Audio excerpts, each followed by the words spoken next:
সুজয় কৃষ্ণ ভদ্রের খবরের দিকে। কি খবর পাওয়া যাচ্ছে? তার ভয়েস স্যাম্পল পেতে মরিয়া ইডি। রিপোর্ট পৌঁছয়নি এখনো পর্যন্ত ইডির হাতে। এবার দিল্লিতে ফরেন্সিক ল্যাবে চিঠি ইডির, সিএফএসএল দপ্তরে চিঠি পাঠালো ইডি।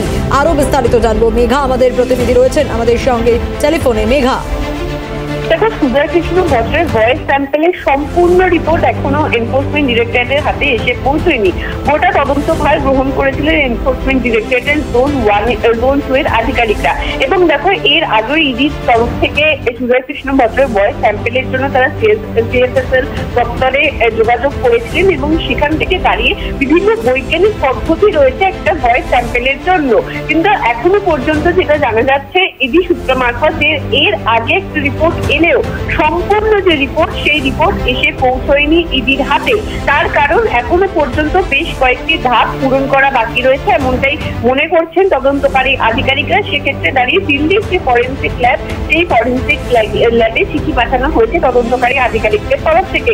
ইতিমধ্যেই জানো যে আদালতে সেই রিপোর্ট খামবন্দি করে জমা দেওয়ার কথা ছিল, কিন্তু এখনো পর্যন্ত তা সম্পূর্ণ করতে পারছেন না। ধন্যবাদ মেঘা।